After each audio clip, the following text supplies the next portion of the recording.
Preparation ভালো না বলে এক্সামে দেবে না। 1 বছর শুধু শুধু গ্যাপ যাবে আধার। এভাবে হটকারিতায় ডিসিশন নেওয়া ঠিক হয়নি তোমার। অ্যাটলিস্ট অ্যাটেন্ড করতে। ফেল করলে ইজ্জত থাকতো? ফেল কেন করবে? নিজের প্রতি এতটুকু কনফিডেন্স নেই? নেই বলেই তো এক্সাম না দিয়ে চলে আসলাম। তারপরও আমার মন মানছে না। এক্সামটা দিয়ে দিলেই 4th ইয়ার শেষ হয়ে যেত। তারপর মাস্টার্স। আধার ওনার মুখের কথা কেড়ে নিয়ে বলল, আরে বাবা, একটা বছরই তো, দেখতে দেখতে কেটে যাবে। এতটাও আফসোস করার কিছু হয়নি। বিড়বিড় করে বলল, এক্সাম দেইনি সেটা নিয়ে আফসোস না হয় তুমিই করো। ওখানে থাকলে আমি আফসোস করতে করতে মরে যেতাম। বর্ষা বেগম চায়ের ট্রে নিয়ে ড্রয়িং রুমে এসেছিলেন মাত্রই ওদের কথা শুনে বললেন, হয়েছে, থামেন এবার। এসেছে পর্যন্ত খালি এটা নিয়ে বিরক্ত করছেন ছেলেটাকে। কি হয়েছে? 1 বছরে এক্সাম দেয়নি, আমার ছেলেটা ফিরে এসেছে, এই অনেক। পরের বছর দেবে না হয়। যেটা বোঝো না সেটা নিয়ে কথা বলো না। কিছুটা রাগী গম্ভীর স্বরে বললেন অপূর্ব শিকদার। বর্ষা বেগম থতমত খেলেন। আকিব শিকদার আর আরমান শিকদার পরপর তাকালো। লজ্জা পেলেন তিনি বোধহয়। দ্রুত পায়ে প্রস্থান নিয়ে কিচেনে চলে গেলেন। আধার কপালে ভাঁজ ফেলে দেখলো ওনার চলে যাওয়া। বিমূর্ত স্বরে বলল, আম্মুর সাথে এমন করছো কেন? ধমকাতে হলে আমাকে ধমকাও। আমার রাগ ওনার উপর ঝাড়ছো কেন? কই রাগ ঝাড়লাম? মাত্রই তো দেখলাম। এটাকে রাগ ঝাড়া বলে না। এটাকে কি বলে বাবা? তুমি হাইপার হয়ে যাচ্ছ কেন? আধার ফোঁস করে শ্বাস ছেড়ে শান্ত হলো। মুখ কালো করে বলল, তুমি সবসময় আম্মুর সাথে এমন করো। আম্মু কি বোঝে না বোঝে সেটা নিয়ে পুরো বাড়ি ভর্তি মানুষের সামনে ডেফিনেশন দেওয়া উচিত হয়নি তোমার? আমার আম্মুর সম্মান নেই? তোমার থেকে একটু রেসপেক্ট ডিজার্ভ করে না সে? এটা তুমি বলছো? আকিব শিকদারের প্রশ্নে আধার প্রশ্নবোধক দৃষ্টিতে তাকালো তার দিকে। তুমিও চাঁদনিকে এভাবে বাড়ি ভর্তি মানুষের সামনে অপমান করেছিলে। শুধু বাড়ি ভর্তি মানুষের সামনে না, বাইরের মানুষগুলোর সামনে চাঁদনিকে যা তা বলেছিলে তুমি। তখন তোমার ওর সম্মানের কথা মনে আসেনি? আধার অসহায় স্বরে বলল, আমি তখন রেগেছিলাম চাচ্চু, এজন্য আমি 1000বার মাপ চেয়েছি, সরি বলেছি। সরি বললে সব শেষ হয়ে যায়? আধার উত্তর দিতে পারল না। আকিব শিকদার দেখলো আধার মুখ কালো করে বসে আছে। ওনার মায়া লাগলো। উনি আসলেই ছেলেটাকে অনেক ভালোবাসেন। আধারেরও নিজের বাবার চেয়ে চাচার সাথে বন্ডিংটা ভালো। আকিব শিকদার তবুও মাঝে মাঝে মনে জমানো কষ্ট থেকে আধারকে অনেক কথা শুনিয়ে দেন। আকিব শিকদার কথা ঘোরানোর জন্য বললেন, এর চেয়ে আমাদের সাথে চলে আসতে। তখন তো বুঝিনি তোমরা চলে আসার পর সবাইকে এতটা মিস করব। মাত্র 24 ঘন্টার মধ্যেই বুঝে গেলে? বুঝিনি, শুধু হাড়ে হাড়ে টের পেয়েছি। এক্সামের চেয়েও না পরিবার বেশি ইম্পর্টেন্ট, ইউনো। আধার জ্ঞানীর মতো করে বলল। ও খুব পেঁচিয়ে পেঁচিয়ে কথা বলছে, খোলাসা করে বলছে না কিছুই। আকিব শিকদার ওকে আর ঘাটালেন না। অনেকটা সময় পর অর্পিতা নেমে আসলো সিঁড়ি বেয়ে। ও এতক্ষণ নিজের কক্ষেই ছিল। আধারকে দেখে হতবাক হয়ে তাকালো। অর্পিতা চাঁদনির পাশে এসে দাঁড়ালো। চাঁদনি একবার ওর দিকে তাকিয়ে সিঁড়ি বেয়ে চলে গেল। অর্পিতা মুখ লটকে দেখল ওকে। ও নেমে আসার এভাবে চাঁদনির মুখ ঘুরিয়ে চলে যাওয়ার কারণ ধরতে পারল না। তবুও বিষয়টা আমলে না নিয়ে আধারের সাথে আহ্লাদি কণ্ঠে কথা বলতে লাগলো। আধার ভাই, কেমন আছো? আধার এক পলক তাকালো ওর দিকে। ও আগেই আকিব শিকদারের থেকে শুনেছিল অর্পিতা এসেছে। আকিব শিকদার যখন ঢাকায় গিয়েছিল তখন বলেছিল ওকে। তবুও আধার উপরে উপরে দেখালো ও ভীষণ অবাক হয়েছে। অর্পিতার সাথে খুব বাজেভাবে রিয়েক্ট করে বলল। তুই এখানে? পরক্ষণেই অপূর্ব শিকদারের দিকে তাকিয়ে বলল, অর্পিতা? অর্পিতা এখানে কি করছে বাবা? তুমি না বলেছিলে অর্পিতার জায়গা এ বাড়িতে হবে না? কোন সাহসে ও এখানে এসেছে? আধারের চেঁচামেচি শুনে জবা বেগম দৌড়ে এলেন। চাঁদনির দোতলা থেকে উকি দিয়ে দেখে আবার গায়েব হয়ে গেল।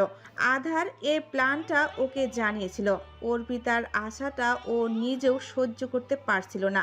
বলেছিল যে করেই হোক অর্পিতাকে বাড়ি ছাড়া করবে। আশা মাত্রই শুরু করে দিয়েছে। এ ছেলে যা বলে সেটাই করে। এত মাত্রাতিক ইগো একটা মানুষের থাকতে পারে? এটা আধারকে না দেখলে বুঝতো না চাঁদনি। পান থেকে চুন খসতে পারে না আধারের গায়ে লেগে যায়। তারপর এমন বাজেভাবে রিয়েক্ট করে, সেখানে তো অর্পিতা আধারের সম্মান নিলামে তুলে দিয়েছিল। আধার চিল্লিয়ে বাড়ি মাথায় তুলল। জবা বেগম ভয় পেলেন।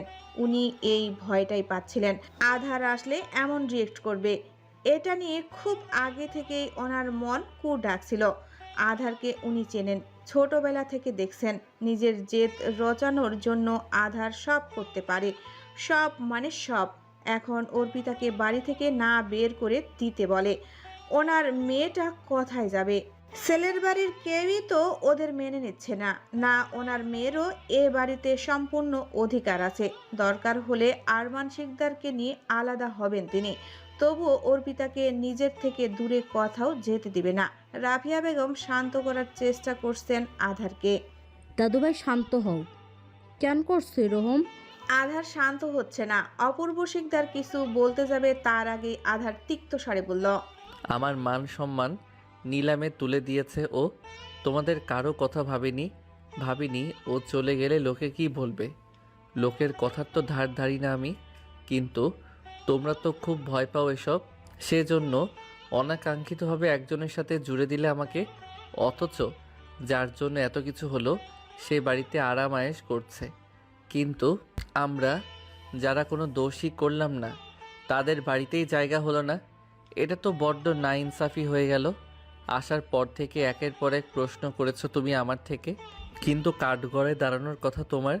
আমাকে উত্তর দাও, ও এখানে কি করছে? অপূর্ব শিকদারের উত্তর দিতে হলো না, তার আগেই জবা বেগম বললেন, ও ওখানে না থেকে কোথায় থাকবে? এটা অর্পিতারও বাড়ি, তোমার মতন ওরও বাড়িতে সম্পূর্ণ অধিকার আছে। সেদিন কেন তোমার মেয়ের মনে পড়েনি এ বাড়ির কথা? মেজমা খুব তো শাসন করছিলে চাঁদনিকে, সেদিন মারতেও গিয়েছিল, অথচ নিজের মেয়েকে ডিফেন্ড করছো। শাসনটা অন্যের মেয়েকে না করে নিজের মেয়েকে করলে এই দিন দেখতে হতো না। তোমার জন্যই এভাবে বিগড়েছে ও। কিভাবে কথা বলছো তুমি আমার সাথে? সম্পর্কে কিন্তু আমি তোমার মেজমাই হই। অপূর্ব শিকদার গম্ভীর স্বরে বললেন, আধার তোমার মেজমা হয়, শান্ত হও, আমরা বসে কথা বলি। কি শান্ত হব? আমি তো মনে করেছিলাম মেনে নিয়েছো, ব্যাস ওইটুকুই। বাড়িতে পর্যন্ত থাকতে দিয়েছো ওর জামাই নিয়ে, আর আমাকে শান্ত থাকতে বলছো। ওর জামাইয়ের ফ্যামিলি মেনে নিল না ওদের, আর তোমরা তোষামত করছো। কি মহান তোমরা! অর্পিতা খুব বিপদে পড়ছিল আধার। আমরা বাড়ির মানুষরাই যদি ওর পাশে না থাকতাম তাহলে ও কোথায় যেত? জাহান নামে যেত। তারপরও এ বাড়িতে না আসতো। আমি ওর সাথে এক বাড়িতে থাকতে পারবো না। একটা হেস্তনেস্ত করবে তুমি, হয় ও যাবে নয়তো আমি চলে যাব। আমি তোমাকে শেষ কথা বলে গেলাম, এর বাইরে আর কোনো কথা থাকতে পারে না। চাঁদনি ছাদ থেকে নেমে কক্ষে এলো। অনেকটা সময় ওখানে ঘাপটি মেরে বসেছিল ও। আজ পুরোটা দিন আধারের জন্য মনটা পুড়তে পুড়তে কয়লা হয়ে গেছে, কিন্তু ছেলেটা আসার পর কথা বলতেই কেমন যেন লাগছে। মাত্র একদিনেই এতটা অদৃশ্য দূরত্ব তৈরি হয়ে গিয়েছে। আগে যেমন আধার 1 বছর 2 বছর পর 2-3 দিন থাকার জন্য আসতো, চাঁদনির সাথে কথাও বলতো না, সেরকম অনুভব হচ্ছে। মনে হচ্ছে না গতকাল দেখা হয়েছে। তবুও চাঁদনি একটা কথাও বলবে না, আধারের কোনো কথাই গলবে না ও। নিজের পড়ার টেবিলের উপর পাখির খাঁচা দেখে উৎফুল্ল হয়ে দৌড়ে গেল চাঁদনি। ওর লাভ বার্ড দুটো কিচিরমিচির ডাকছে। চাঁদনি খুশিতে হাত তালি দিল। আধার শীষ বাজিয়ে ওর মনোযোগ আকর্ষণ করলো। চাঁদনি তাকালো বিছানার দিকে। আধার পা ঝুলিয়ে বসে আছে। চাঁদনি নির্লিপ্ত দৃষ্টিতে দেখলো ওকে। প্রথম কথা আধার বলল, চাঁদ, তোর নাকি খুব সাহস। এখানে এসেই তুই টিকটিকি থেকে কুমির হয়ে গেছিস। মানুষের মেসেজ সিন করে কোনো রিপ্লাই না করে ব্লক মেরে দিচ্ছিস, বিরাট ব্যাপার।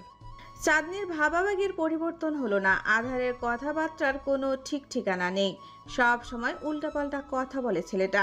আধার উঠে দাঁড়িয়ে ওর কাছে এলো, 2 হাতে গাল টেনে দিয়ে মিষ্টি হেসে বলল, লং টাইম নো সি, কেমন আছিস? Long time? গতকালই দেখা হয়েছে আমাদের। ক্ষীণ স্বরে বলল চাঁদনি। আধার ভ্রু উঁচিয়ে বলল, তো পুরো একটা দিন আমি তোকে দেখলাম না। 24 ঘন্টা কত লম্বা একটা সময় বুঝিস? হিসাব আছে 1440 মিনিট, 86,400 সেকেন্ড। এক একটা সেকেন্ড আমি তোকে মিস করেছি। তোর কথা মনে পড়েছে আমার, তোকে দেখতে ইচ্ছে করেছে। আর তুই তোর সাথে যোগাযোগের সব রাস্তা বন্ধ করে দিয়েছিস, ব্লক মেরেছিস কোন সাহসে? বেশ করেছি, ব্লক মেরেছি। তোমার সাথে কথা বলতে ইচ্ছে করছিল না আমার। বেশ করেছিস। আমার সাথে কথা বলতে ইচ্ছে করছিল না? হ্যাঁ। 24 ঘন্টায় এতটা সাহস বেড়ে গেছে তোর? এতটা? জানের ভয় কর চাঁদনি। বাপ জ্যাঠার কাছে এসেছিস বলে ছাড় পেয়ে যাবি ভাবিস না? তোর পুরো 14 গোষ্ঠী মিলে আমার কিছু করতে পারবে না। তুই আমার অবস্থা দেখছিস চাঁদনি? তারপরও তোর কোনো অস্থিরতা নেই আমার জন্য? আমি ভালো নেই? আমি ভালো আছি, তোমাকে ছাড়া দিব্যি ভালো আছি। এই জন্যই তো তোর ভালো থাকা কেড়ে নিতে এসেছি আমি। চাঁদনি পাখিদের নিয়ে ব্যস্ত হয়ে পড়ল আবার। পাত্তা দিল না আধারকে। আধার ছোট ছোট চোখ করে তাকালো ওর দিকে, বলল, কোথায় ছিলি এতক্ষণ? ছাদে। আমাকে দেখেই ছাদে দৌড় দিয়েছিস? জানোয়ার, কতক্ষণ ধরে অপেক্ষা করছিলাম। করেছো কেন অপেক্ষা? বলেছি আমার রুমে এসছো কেন? যাও নিজের রুমে গিয়ে রেস্ট নাও। এইটুকু অপেক্ষার কথা বলছিস? রেস্ট নিতে গেলে তো আরও কতক্ষণ তোকে দেখা হতো না আমার? 24 ঘন্টা ধরে যে এক ফোঁটা ঘুম হয়নি আমার, সে খেয়াল আছে তোর? আধার ব্যাকুল দৃষ্টিতে দেখলো চাঁদনিকে। চাঁদনি তাকালো না ওর দিকে। ওর এক হাতের মুঠোয় দুটো পাখি। একটা লাফিয়ে টেবিলে নামলো, ওর হাতের সাথে গা বাজিয়ে ভালোবাসা জানালো।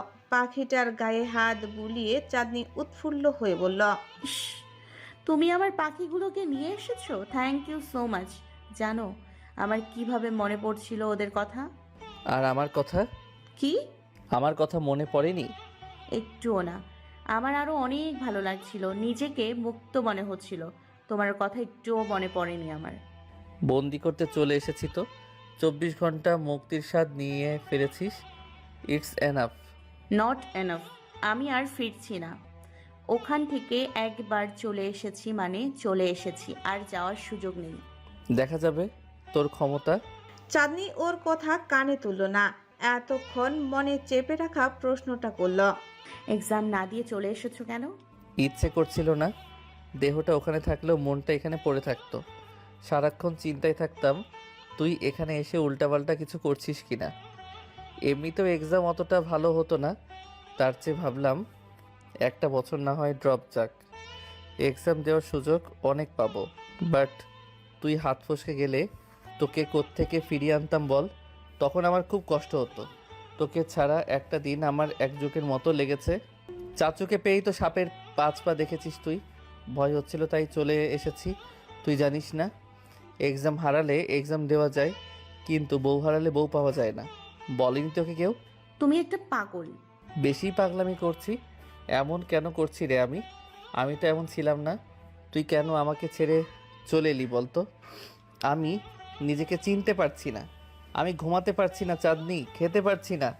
আমার কিভাবে যে বুকের ভেতরটা জ্বলছে, কোথাও শান্তি পাচ্ছি না। জানিস, আমি তোর উপর রাগ করে পড়তে বসেছিলাম। ভেবেছিলাম আর কখনো তোকে নিতে আসবো না। আমার কি মেয়ের অভাব হবে? মেয়ের অভাব হবে না, কিন্তু তোর অভাবটা তো কিছু দিয়ে কাটছিল না। পাগল পাগল লাগছিল। মনে হচ্ছিল তুই আছিস, অথচ ছুতে গেলে নাই। কিভাবে যে ঢাকা থেকে চট্টগ্রাম এসেছি সেটা শুধু আমি জানি। আমার সব কিছু শেষ হয়ে যাচ্ছে রে। তুই আমাকে কেন এভাবে শেষ করে ফেলছিস? একটু দয়া কর আমার উপর।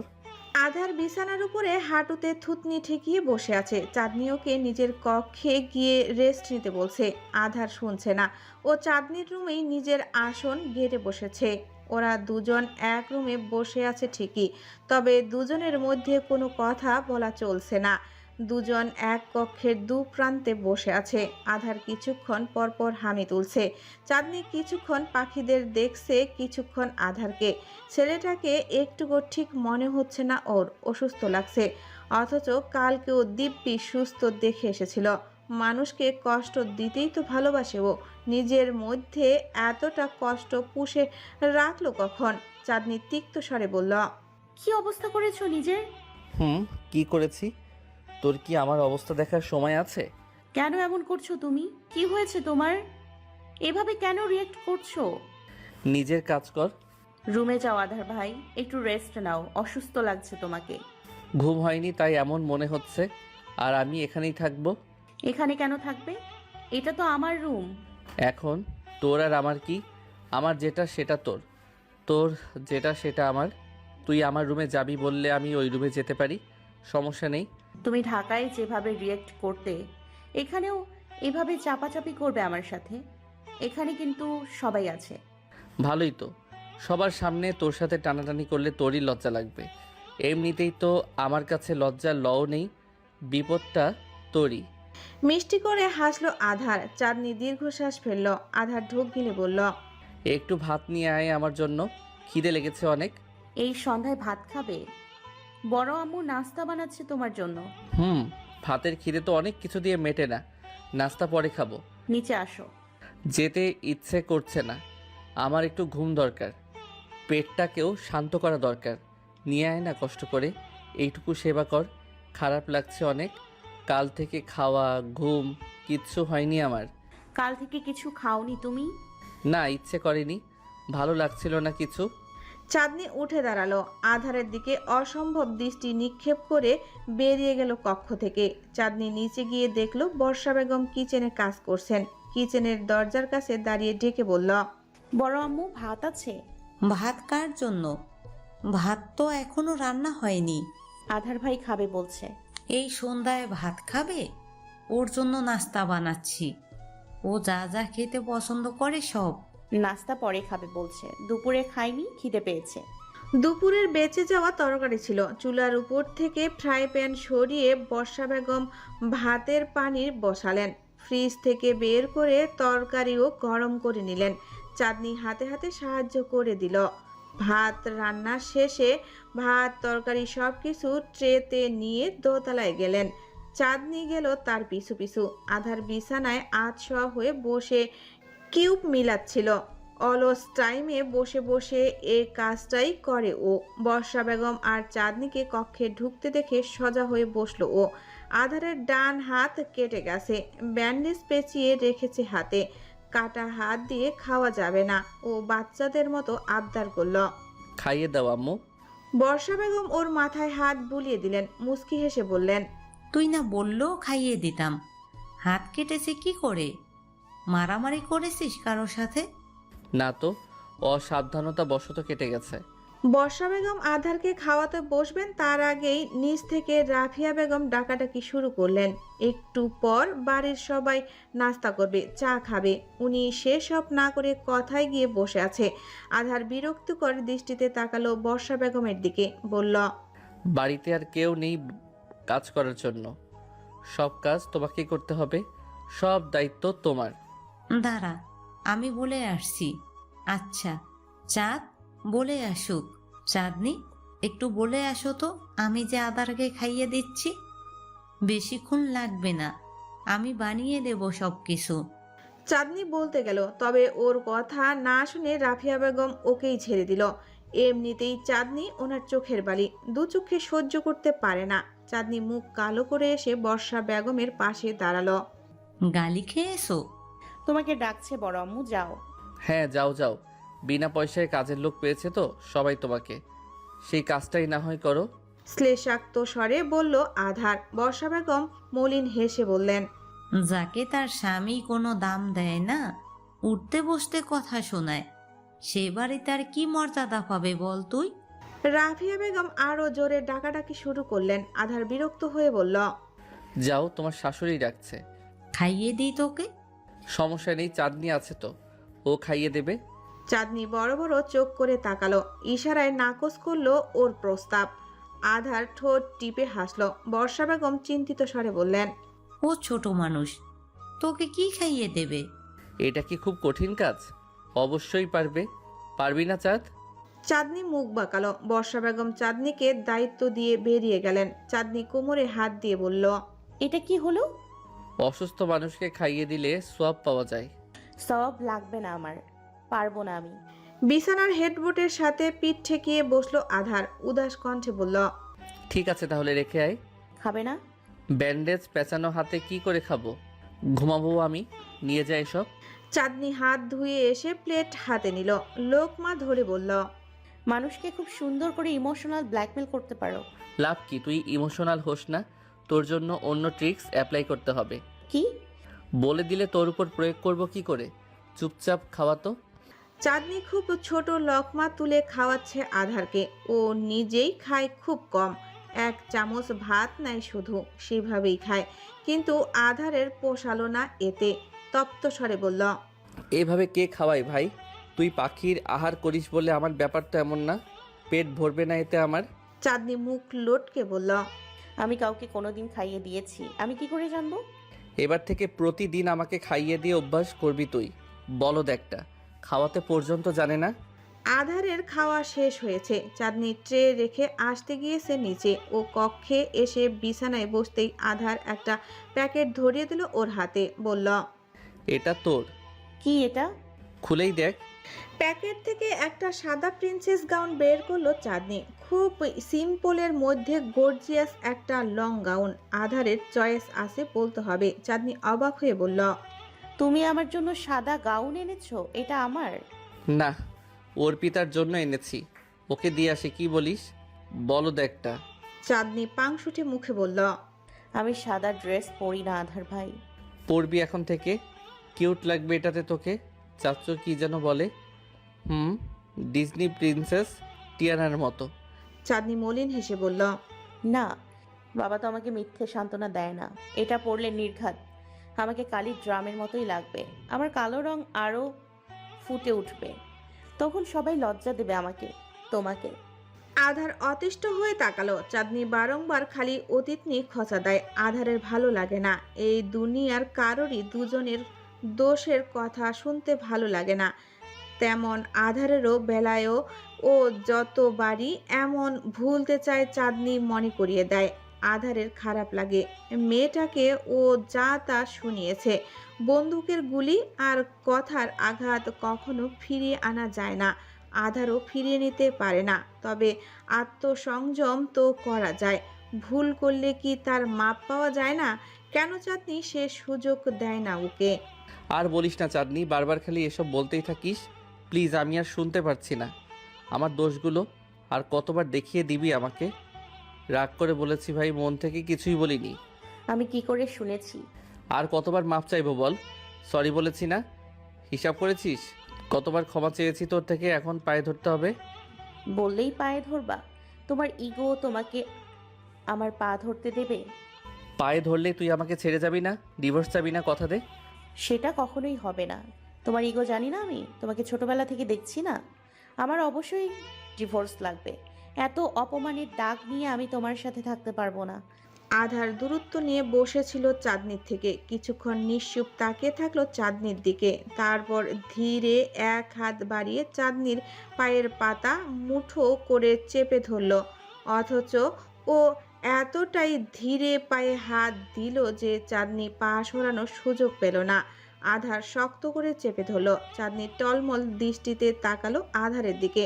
আধার ওর চোখে চোখ রেখে গম্ভীর স্বরে বলল, I am sorry Chandni, sorry for everything. আমি জানি হাজারবার সরি বললেও তোর হৃদয়ের দাগ মুছবে না কোনোভাবেই। এতটাই কষ্ট দিয়েছি আমি তোকে, তোর ক্ষমা করতে হবে না। আমি তোকে মহান হতে বলছি না। মানুষের এত মহত্ব মানায় না। এত অপমান ভোলা সহজ না। ভুলিস না তুই। শুধু তুই আমার সাথে থাক, আমাকে ছেড়ে যাস না। আমি থাকতে পারবো না রে। তোর কাছে কিসের ইগো? আধার ভাই, আরে ওকে তুলতে বলল চাঁদনি। ওর নিজের চোখ দুটোকে বিশ্বাস করতে পারছে না। এ বড়ই অবিশ্বাস্য ঘটনা। আধার মলিন হাসল। জিন্সের পকেট থেকে একটা রূপালি পায়েল বের করলো। চাঁদনির পা টেনে ওর কোলে নিল। চাঁদনির পায়ের গোড়ালিতে নুপুরটা পরিয়ে দিয়ে অ্যাটিটিউড নিয়ে বলল, তুই কি মনে করেছিস তোর পা ধরবো আমি? হ্যাঁ, এত সোজা? পায়েল পরানোর জন্য পা টেনেছিলাম। আকাশ পাতাল ভেবে নেওয়ার দরকার নেই। আধার মুখে বলল ঠিকই, কিন্তু চাঁদনির মনে হলো আসলে আধার ক্ষমা চাওয়ার উদ্দেশ্যে ওর পা ধরেছে। আধার ছেড়ে দিল ওর পা। চাঁদনি নিজের কাছে টেনে আনলো। নুপুরে হাত দিয়ে বলল, এটা সুন্দর না? কিউট। গাউন কিনতে গিয়েছিলাম, তখন এটা দেখে মনে হলো তোর পায়ে ভালো বানাবে। তোর গোল্ড লাগবে চাঁদনি? না, আমি গোল্ড পরি না, ভালো লাগে না আমার। আধার ওর দিকে তাকিয়ে বাঁকা চোখে তাকিয়ে বলল, তোর মোবাইল দে। কেন? কি কি করেছিস দেখবো। 24 ঘন্টা আমার নজরে বাইরে ছিলি তুই। ব্লক মেরেছিলি আমাকে বেয়াদব। তোমার আমাকে সন্দেহ হয়? তোরে আমি বিশ্বাস করেছি কোনো দিন? বলেছিলাম না তোকে আমার কাছে তোর কোনো প্রাইভেসি নাই। চাঁদনি বিছানা থেকে উঠে দাঁড়িয়ে বলল, এক্ষুনি না সরি বললা? তো সরির সাথে মোবাইলে কানেকশন কি? আচ্ছা ঠিক আছে, আমি তোর মোবাইল নিব না, তুই ব্লক খোল। কোথায় আমার নাম তুই তোর পাসওয়ার্ডে দিবি, তা না করে ব্লক লিস্টে রেখেছিস। শখের তো আর কমতি নাই আধার ভাই। চাঁদনি নিজের মোবাইল নিয়ে ব্লক খুলতে খুলতে বলল, সব জায়গা থেকে ব্লক মেরেছে ও আধারকে আনব্লক করতে সময় লাগলো কিছুটা। আধার টান টান হয়ে শুয়ে পড়ল বিছানায়। আদেশ ছুড়ে বলল, এসিটা ছেড়ে দে। চাঁদনি এসি ছেড়ে দিল। পরপরই আধার আবার আদেশ করল, ব্ল্যাঙ্কেট পরিয়ে দে। এটাও বলতে হয়? ফোঁস করে শ্বাস ছেড়ে ব্ল্যাঙ্কেট পরিয়ে দিল চাঁদনি। কক্ষের বাইরে বেরোতে যাবে তার আগেই আধার আবার চিল্লিয়ে বলল, এই তুই কই যাচ্ছিস? কাজ শেষ হয়নি, মাথা ব্যথা করছে আমার। মাথা টিপে দে। গলাটা টিপে দিই তোমার? পা টিপে দিলে কিছু মনে করবো না, পুরো গায়ে ব্যথা আমার। চাঁদনি ধূপধাপ পা ফেলে আধারের শিরে এসে বসল। মাথায় হাত রাখতেই আধার ঘুম ঘুম স্বরে বলল, মাথা ব্যথা দোয়া পরে ফু দে, অসম্ভব ব্যথা করতেছে। চাঁদনি দোয়া পরে ফু দিল। আধার ঘুমিয়ে গেল। ঘুমন্ত আধারকে পৃথিবীর সবচেয়ে ইনোসেন্ট মানুষ মনে হয় চাঁদনির। একদম শান্তশিষ্ট কোমল, কোনো রাগ, ইগো, অ্যাটিটিউড, চিল্লাপাল্লা কিচ্ছু নেই। চাঁদনি মায়াময় দৃষ্টিতে তাকালো। আচ্ছা, ছেলেটা যে 1 মাস ধরে এত সিরাম মাখলো গ্লাস স্কিনের জন্য, একদিনেই তো তার দফারফা করে ছেড়েছে। সেটার জন্য আফসোস হচ্ছে না এখন ওর? কতটা মলিন হয়ে গেছে ওর মুখটা। দুনিয়ার ক্লান্তি জেকে বসেছে যেন। চাঁদনি হাত বুলিয়ে দিল ওর মুখে। রোদেলা এহসানের খুব সকাল সকাল ঘুম ভেঙে গেল। সাধারণত তিনি এত সকালে ঘুম থেকে ওঠে না। ওনার যখন ঘুম ভাঙে তখন মর্জি হয় তখনই বিছানা ছেড়ে নামবে। বাড়িতে ওনার দাপটটা আলাদা। সম্মানটা কোনো পুরনো যুগের রানী বা জমিদারিনীর মতো। ওনার সব কাজের জন্য বাড়িতে আলাদা আলাদা সার্ভেন্ট আছে। মুখ ফুটে কিছু বলার আগে সব সামনে হাজির হয়ে যায়। তবে আবরার বাড়িতে আসলে ঘুমটা খুব কম পায় ওনার। সারাক্ষণ একটা চিন্তা থেকে যায় আবরারকে নিয়ে। মাথায় ঘুরতে থাকে, ছেলেটা আবার চলে গেল না তো? এত কাজ ছেলেটার, তাই সে বাড়িতে আসলেই উনি সব সময় নজরে নজরে রাখেন। শুধু ঘুম আসলে নজর ছাড়া হয়ে যায়। এজন্য ঘুমের সময়টা ইচ্ছে করেই কমিয়ে দেন তিনি। বাড়ির কেউ তখন ঘুম থেকে ওঠেনি। সকাল বাজে মাত্র 6টা। পুরো বাড়ি শুনশান নীরব। সার্ভেন্টরাও সবাই হয়তো ঘুমাচ্ছে। রোদেলা এহসান ধীর পায়ে হেঁটে গিয়ে দোতলায় আবরারের রুমের সামনে গিয়ে দাঁড়ালেন। দরজা বন্ধ দেখে শিশুর মতো ঠোঁট উল্টালেন। যা হয়ে যাক, উনি কখনো কারোর রুমে নখ ছাড়া ঢোকে না, যতই নিজের ছেলে হোক না কেন। ফিরে যাবেন তার আগেই একবার দরজায় হাত রাখলেন। এমনি দরজা খুলে গেল, তার মানে দরজা বন্ধ না। রোদেলা এহসান ফিসফিস করে ডাকলেন, আবরার। ভেতর থেকে কোনো উত্তর এলো না। খরগোশের মতো উকি দিলেন ভেতরে। রুম খালি দেখে বুক ধক করে উঠল ওনার। না, এটা হতে পারে না। ছেলেটা আবার ধোঁকা দিয়ে চলে গেছে, আবারও মিথ্যা বলছে, একা করে চলে গেছে তাকে। রোদেলা এহসানের কান্না পেল। কক্ষে ঢুকে আরেকবার ভালো করে খুঁজলেন তিনি, পেলেন না। কান্নাকাটি করে বাড়ি মাথায় তুলবেন তার আগেই ভাবলেন ছাদে গিয়ে একবার দেখে আসবে কিনা। ওখানেও তো যেতে পারে। ছাদে কুয়াশার ঘনত্বটা বড্ড বেশি। শীত পড়েছেও হাড় কাঁপিয়ে। ওনার শীত লাগলো না, চিন্তায় অবস্থা খারাপ হচ্ছে। কুয়াশার আড়ালে রেলিং ধরে কাউকে দাঁড়িয়ে থাকতে দেখা গেল। রোদেলা এহসান দৌড়ে গেলেন। আবরার। রাত পিছু ফিরল, হাসি মুখে বলল, আম্মু তুমি? রোদেলা এহসান ওর বাহু ধরে ধর ভরিয়ে বললেন, আমি ভয় পেয়ে গিয়েছিলাম। কেন ভয় পেয়েছিলে মাম্মা? মনে করেছি তুমি চলে গেছো। তোমাকে না জেনে কোথায় যাব বলো? আর কোথায় যাওয়ার জায়গা আছে আমার? আর কেউ তো নেই তুমি ছাড়া। রোদেলা এহসান হাঁপাচ্ছেন। পুরো বাড়ি তন্ন তন্ন করে খুঁজেছেন উনি রাতকে। রাত হাসলো ওনার দিকে তাকিয়ে। রাতের বাচ্চা কিছু বোঝে না ওকে ছাড়া। মা থেকে অবুঝ বাচ্চা হওয়ার কাহিনীটা যদিও একটু সুখকর ছিল না। রাত জড়িয়ে ধরল ওনাকে, নরম গলায় বলল, এত সকাল সকাল উঠে গেলে যে, সোয়েটার কই তোমার? রোদেলা এহসান কিছু বলল না। রেলিংয়ের দেওয়ালের উপর কফির কাপ রাখা। কফি খেতে খেতে বোধহয় রাত শীতের সৌন্দর্য উপভোগ করছিল। ওর গায়ে একটা চাদর জড়ানো, নিজের গা থেকে খুলে সেটা রোদেলা এহসানের গায়ে জড়িয়ে দিল ও। শীতে হাত ঠান্ডা হয়ে গেছে ওনার। কাঁপা কাঁপা কণ্ঠে বললেন,